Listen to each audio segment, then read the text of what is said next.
for doing this. Really appreciate it. Thank you.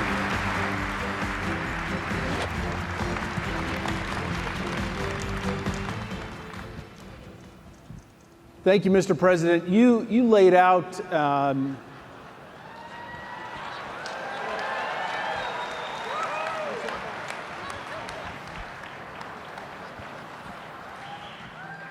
What happened?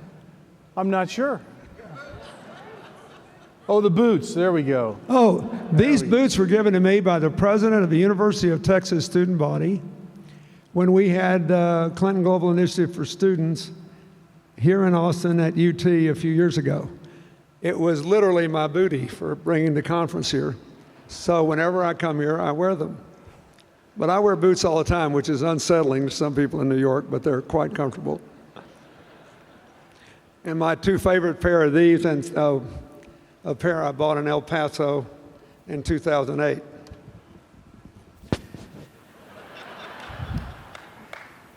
So a few months ago in Time Magazine, you laid out the case for optimism. Tell us why you're optimistic about our world today. Well, first of all, I think that the availability of technology to short circuit the otherwise very lengthy process of building effective systems can make a real difference. Let me just give you two examples. A couple years ago, the World Bank did a study that said every 10% increase in cell phone penetration in a developing country adds 0.6% to GDP.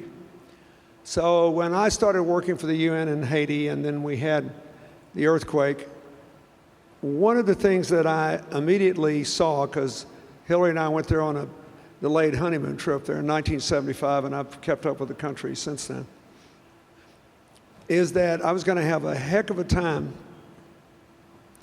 building any kind of a middle class and giving poor people a ladder into it, because the banks were basically highly oligopolistic and not service-oriented. About 20% of Haiti's GDP comes from remittances, where Haitians working in the U.S. and other countries, they send their money home. If you run a bank, it's like clipping coupons. All you got to do is charge a fee to turn that money into the local currency, and then you just put your feet up, and you don't have to hit a lick. So they were charging 45% to 60% interest for a small business loan. There was no home mortgage system, and there was no consumer banking services. So we got Scotiabank, a Canadian bank, and Digicel, the largest cell phone company, to team up, because very few Haitians had a bank account, but almost all of them had a cell phone. So they offered basic banking services, and it exploded. And all of a sudden, we began to have the makings of a real consumer economy. After the tsunami in South Asia in late 2004, I spent a couple of years working there. And the people who made their living fishing in Sri Lanka, and principally in Sri Lanka and in Aceh in Indonesia, we replaced their boats, but in addition to that, we made sure they all got a cell phone. And by simply having a cell phone and knowing what the market price of fish was every single day, up to 30 to 40 miles away, the average increase in income with that cell phone for these fishers was 30%. So I'm optimistic because of that. I'm optimistic in spite of the current troubles with the movement toward democracy in the world. I still think, we have to create global citizens, and you can't do it if people are disempowered. But unfortunately, all these new democracies, like the Arab Spring, you see this in Egypt today. One of the hardest things on the path to building a true democracy is convincing the people who win elections that a democracy is way more than majority rule. It's also minority rights, individual rights, and the rule of law. And particularly if a religious party wins an election, there's a great article in the New York Times today on this in Egypt today. There's a tendency to think, okay, we now get to do whatever we want to whomever we want, under whatever circumstances we want. But before you get too negative about it, remember, when America won its independence and ratified its Constitution, only white male property owners could vote. It wasn't just the African Americans, the slave population, and the free blacks who couldn't vote. It was only males, and only males who owned property. Now, the problem is we need to fast forward there too. They can't afford to take as long as we did to figure out all this. And there's too much evidence around the world that will modify it. But that's what you see in Egypt today, this sort of groaning, growing pain. So one day Mr. Morsi's a hero because he helps to broker a ceasefire between Israel and Hamas. The next day he's a goat because he wants to be a dictator and repeal the judicial system. The next day he's doing a little better because he repealed some of it. He invoked some of what he did. This is the groaning, growing pains. But on balance, increased empowerment of people is a good thing. I'm encouraged because of the growing prominence of gender issues, girls in school, access of young women to the labor markets, the end of the necessity of ending trafficking in people. I think the fact that this is a huge front burner issue in the world is really important. And there are lots of other reasons. I'll just give you one. I'm encouraged because I believe that in the developing world, it is already highly economical to bring power to people through clean energy and sustainable sources. And I think that we have 4 or 5 avenues that we could take, both in wealthy and poor countries, that would accelerate the reduction in greenhouse gas emissions and accelerate the economy at the same time. Austin's trying to become a green city. Dell's trying to become a totally green company.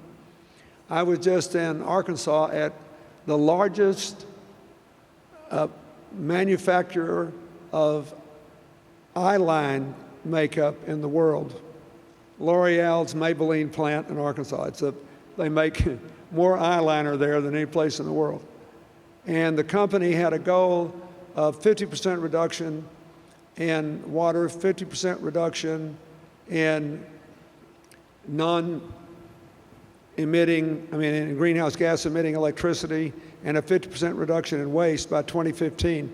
This 37-year-old plant that I used to visit as a governor has already had a 50% reduction in electricity, a 50% reduction in water, and a 38% reduction in waste 3 years ahead of time.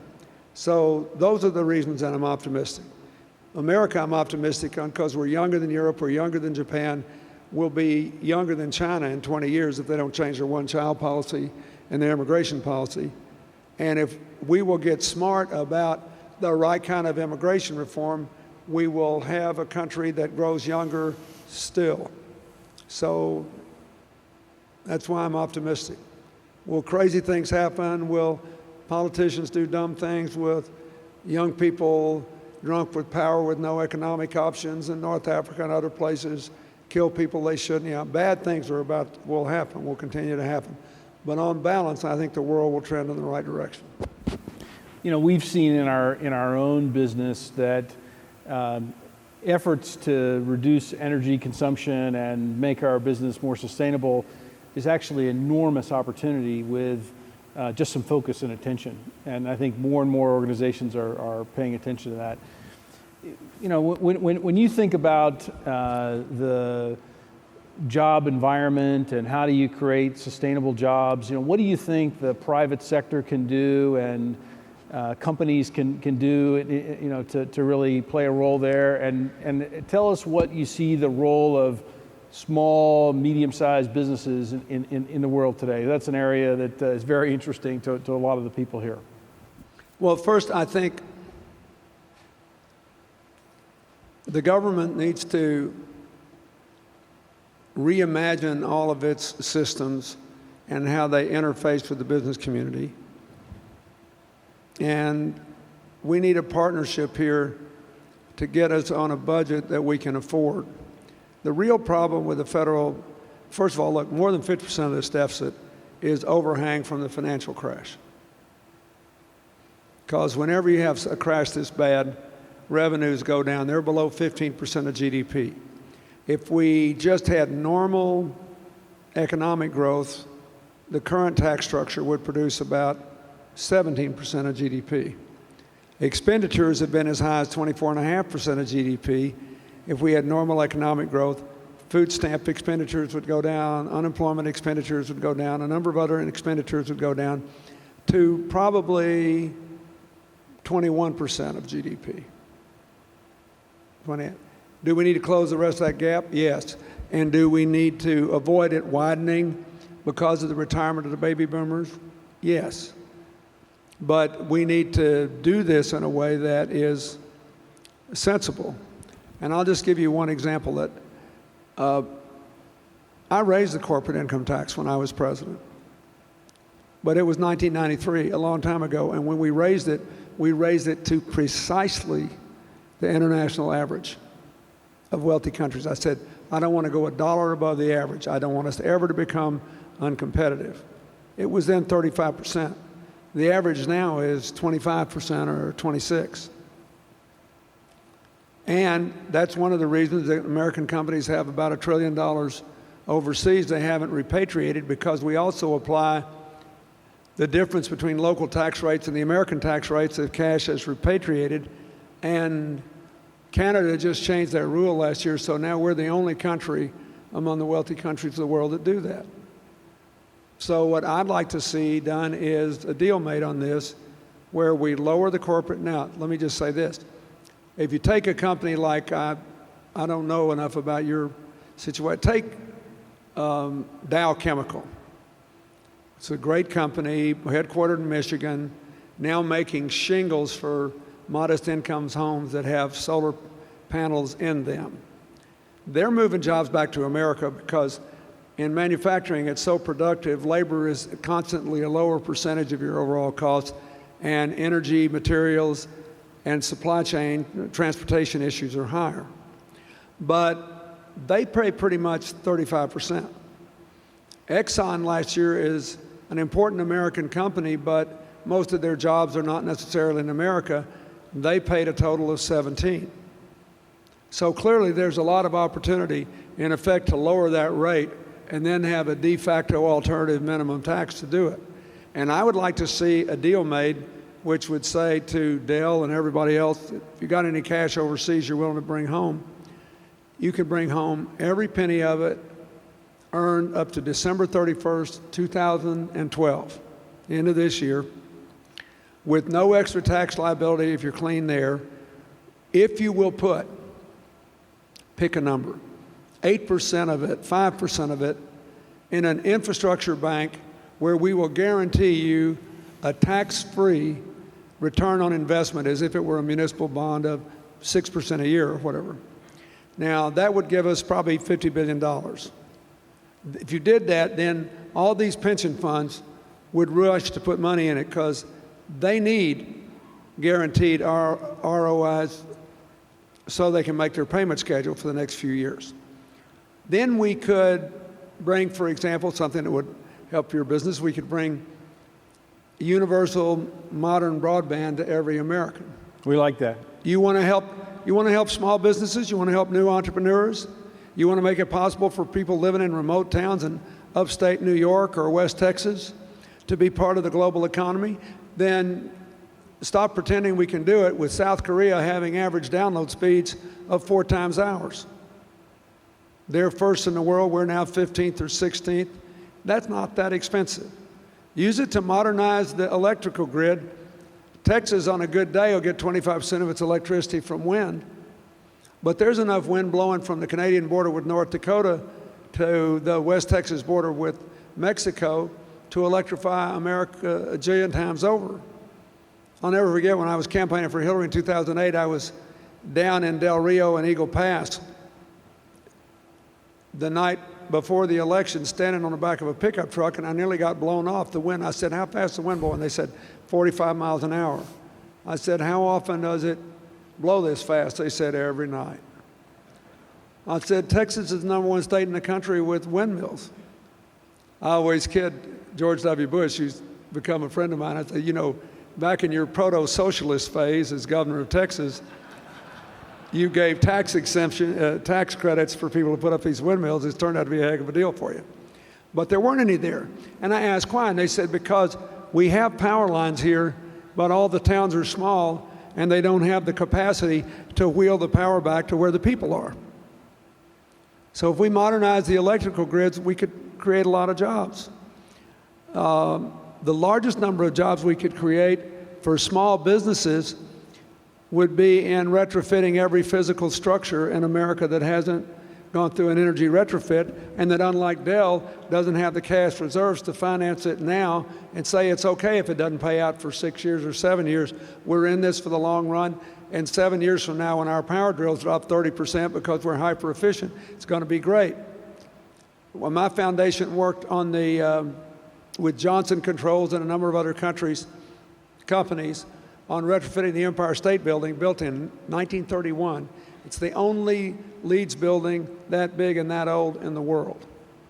And in 2 years, we put 275 people to work full-time on this, did everything, cut their power bills. Johnson Controls guaranteed 38%, which means we're going to have a 40% reduction in the electric bill and a 40% reduction in the emissions. And that's a heck of a lot of jobs. You get approximately 7,000 jobs for every $1 billion invested in energy efficiency. Wind energy, 3,300, if you build the windmills in their entirety in the country. 1,900 for solar. Less than 900 for coal and nuclear. The job thing, it's not close.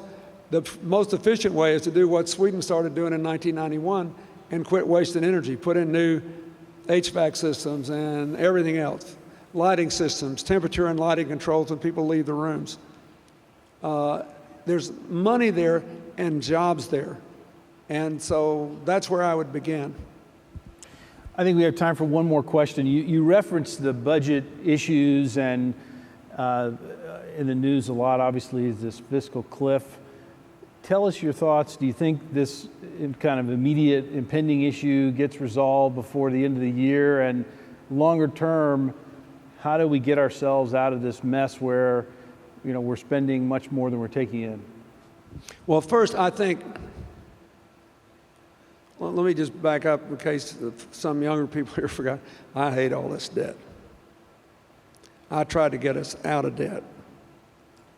We'd have been out of debt by 2013. Maybe it would have been delayed a little bit. I mean, literally no public debt if we hadn't both increased spending and cut the tax levels from where I had it. When I left office, we were taxing at about 19.5% of GDP and spending at about 18.5%. And we were projected to save $5 trillion in surplus funds in the next 10 years, and actually to pay off all of our debt somewhere between 2011 and 2015. Literally be debt-free. And the reason I wanted to do that is to maximize the options for the next generation. I had a big argument with Alan Greenspan, who was supposed to be more conservative than me. He said, "You can't do that. How will we ever peg a bond rate if we paid all our public debt off?" I said, "You're smart enough to figure that out. All I know is the baby boomers are retiring. We haven't figured out how to handle it, and we've got to continue to be a future country. So then if we run a little deficit, it should be investing in the future." For example, there's a big difference. Think about your own budget. If you want to buy a car on credit, or you have to buy a house on credit, that's okay. Why? Because the value of the asset you buy lives longer than the timeline it takes you to pay for it. It's an investment. That's how you should think of us building the world's best broadband network, or a modern electrical grid, or a new highway system, or repairing our bridges, or investing in education. But if every single night you go out to eat and you put it on a credit card that you can't balance every month, that ain't good. So there's a difference in debt. The problem with the United States is that before the financial crash, we were back to doing that. For the first time in our history, we cut taxes and fought war. We had never done that before. Nobody does that. But there was this ideological notion that there was no such thing as a good tax and no such thing as a bad tax cut. And I remember one of the president's economic advisors actually gave a talk with a straight face about what a wonderful favor we were doing for China to take all that loose money off their hands. So I could have more disposable income. So I don't like this debt. But here's the problem. The political system presents the following three problems. Do I think there'll be an agreement? I do. Good. First, I think there will be.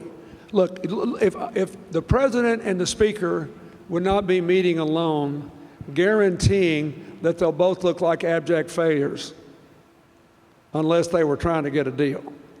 The fiscal cliff legislation would not have passed unless the people who voted for it wanted a deal. That is, they were both saying, we're going to have to do things that our political bases don't like, so we got to create something even uglier. Saying, I did this really ugly thing, but oh, stand on the edge of this cliff and look down. This whole deal was set up so there would ultimately be an agreement. So you should be happy about that. I think there'll be an agreement. Even if we fall off the cliff on January the 1st, they'll figure out some fix to get us back on it again, and they'll make a deal sometime in the next few weeks. That's what I predict. The Speaker, Mr. Boehner, may decide that even though Democrats only gained, I think, 8 or 9 seats in the House, whatever it was, the composition of the House will be different, and the people that were elected this time in both parties were elected by an electorate that was virtually screaming at them to work together, as opposed to the people who were elected in 2010, a smaller, different electorate, who were virtually screaming at them to go up and beat the living daylights out of the people on the other side. So one problem, my fellow citizens, is our fault. We vote more heavily in presidential elections than non-presidential election years. And that's why there are all these efforts to try to reduce the vote turnout this time to make it look more like 2010. That's nuts. And we have failed our duty, as all of us should be civics teachers in this, to tell people every time they open the polls, you're supposed to show up. And we need to make it more user-friendly. But anyway, so I think they may wait till next year early, but there'll be a deal, I think. I think there are 3 big problems I'd like you to consider, because one of them you can have a big impact on. One is that the liberals who say the debt isn't that big a problem because interest rates are below inflation, people are basically paying us to hold their money because they think as weak as we are, we're the strongest economy in the world, are right today. And conservatives and deficit hawks who, like me, hate this debt and say, if you don't do something about this, all hell's going to break loose, they're right. And so it's very hard for our political system to walk and chew gum at the same time, to do multiple tasks. Because let's just take Mark Zandi, who was one of John McCain's economic advisors, runs a company called Moody's Analytics, and he predicts there'll be 12 million jobs in the next 4 years if we just don't mess up anything. Well, let's just assume that's right. It's good news for us. Assume that's right. What does that mean? Somewhere along the path from where we are now to 12, maybe it's at the 3 millionth job, maybe it's at the 4 millionth job. To keep getting those jobs, there'll have to be more credit extended. More of these small businesses you're talking about will have to be able to go down to the bank and get a loan at an affordable interest rate. As soon as that happens, there will be intense competition between the public sector and the private sector that will drive interest rates through the roof unless we have already adopted a 10-year budget plan with credibility. On the other hand, if you do it too soon, like if we had severe austerity now on the public sector, you could be like the UK and the EU, which has an unemployment rate 3 points higher than ours, and drag America back toward recession because there's insufficient private activity. So the right thing to do is basically what the Simpson-Bowles Commission recommended. Adopt a 10-year plan, start slow with the austerity, calculate as best you can when the thing's going to pick up, and really put the hammer down and make sure this plan has credibility and people know it's not going to be changed except to make it better, then that will mitigate the impact of higher interest rates in the future. Now, this is really important. And let's suppose you're a liberal Democrat and you think the government ought to spend money on education and science and technology. I do. You should really be for doing this. Why? Because if interest rates today were what they averaged when I was president, instead of $230 billion a year, which is what our interest obligations are today, it would be $650 billion a year. $420 billion more. That will affect everything. That's a huge percentage of the budget. So what we need is a long-term plan that starts slow, picks up steam. And you need to get both those things. Second thing is this, and this is where I think Dell should be active in this space. As I said in my remarks, the hardest thing to do is to keep an old country in the future business. And whether we like it or not, we've been around more than 200 years. Singapore, with 5 million people, just put up $5 billion to try to take world leadership in biotechnology away from us. They are living in the future. Now, we're trying to catch up. Best thing I've read in a long time is that our elementary school students in the international tests trail only Singapore and Taiwan in math, and only 3 countries in English. We're back at the top of the world in the education of 4th graders, according to the latest comparative test. That's really good news. Really good news. But there's a big gap at the 8th grade and a gaping chasm at the 11th grade, and that doesn't even count the dropout, which makes it worse. But it's beginning. Now, here's the thing. The money we spend on education, including Secretary Duncan's race to the top, are promoting charter schools like the KIPP schools, everything that's really, showing progress. The money we spend on research and development, like the money we spend on sequencing the human genome. All that is in a category called non-defense discretionary spending. It's less than 15% of the total money you pay in taxes. It's less than the defense budget, less than Medicare, less than Medicaid, soon be probably already less than interest on the debt. But it's the easiest to cut. Why? Because the future never has a lobby as strong as the present. That's why in the recent campaign, for example, you had Governor Romney advocating basically military Keynesianism. He said, we're going to balance the budget in 10 years, and we're going to start with a tax cut and by spending $2 trillion more on defense than the Pentagon asked for. Because people don't think of defense spending as government spending, and people think surely it'll be good and it's a good deal. You never have to close any military bases or shut down any weapon systems. You just keep doing more. So this is a problem. You need to preserve our R&D budget. We need to spend more. We're now down below 3% of GDP in R&D. We should never be below 3% of GDP in R&D. We need to keep those universities out there working with private companies, trying to develop commercially viable new solutions to the challenges we face. We don't need to cut back on early childhood education because that's one of the reasons our 4th graders are catching up. So there's 15%. I would like to see this huge bipartisan coalition saying, cut the kids last. Cut the future last. We realize they don't have any K Street lobbies, but come on, let's get a life here. It's only a small percentage of the budget. And even under President Obama's budget, non-defense discretionary spending would be the smallest percent of GDP in the aggregate it's been in 50 years. And I understand why. He doesn't think there's any other way he can make an agreement with the Republicans, given their aversion to new taxes, and with the Democrats, given their aversion to fooling with Medicare, Social Security, and Medicaid. I get it. But it's not good for us. And so we need to preserve the future budget. I think that's important. And here's the third problem, and I haven't figured out how to do this with any existing law. What I wish they do on all the senior stuff that they're worried about, and Medicaid, which is a health care program, is not to do what the Republicans want, which is to raise the retirement age of Medicare to 67, but not to do what the Democrats want, which is basically hope that all these cost control initiatives and incentives that are in the health care plan will work.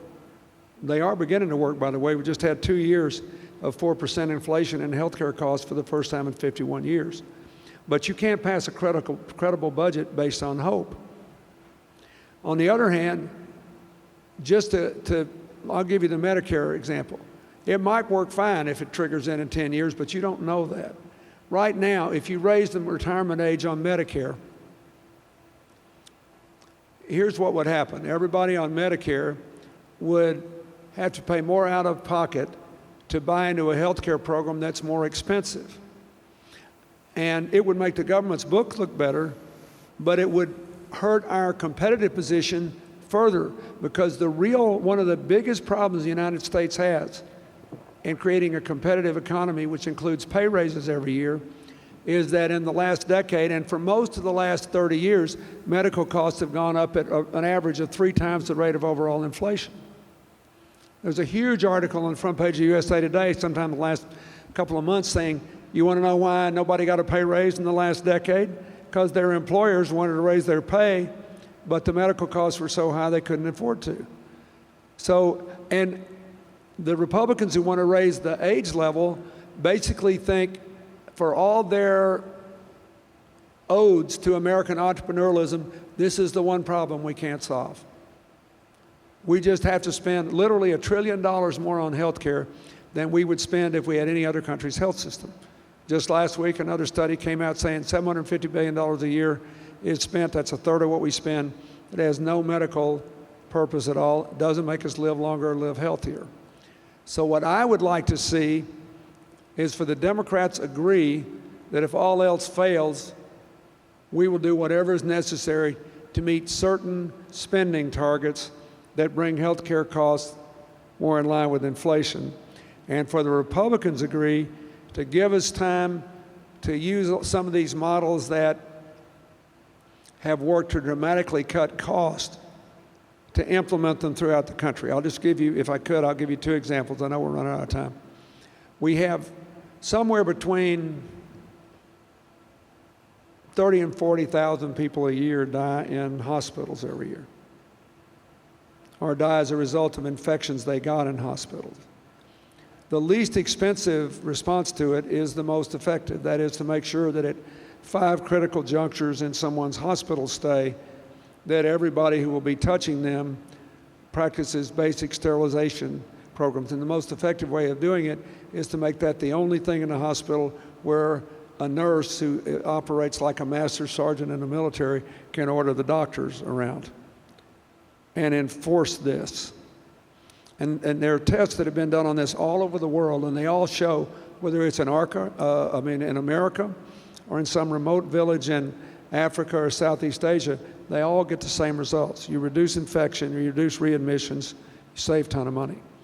Another example, in eastern Pennsylvania, there's a healthcare network called the Geisinger Network with hundreds and hundreds and hundreds of doctors.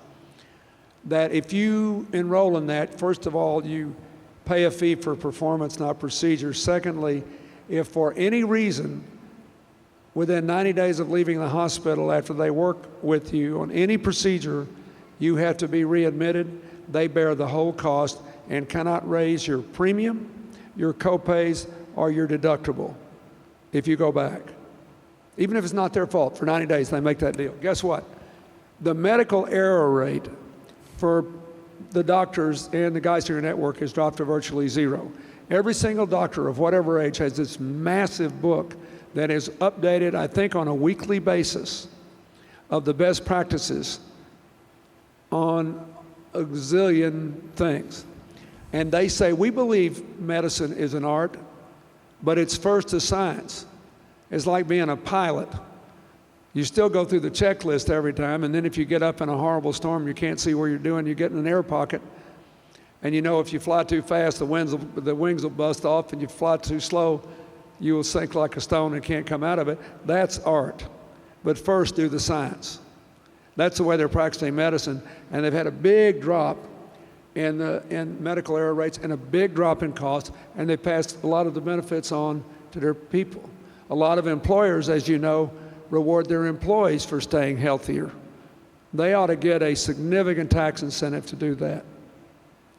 And then you asked finally, what about small businesses?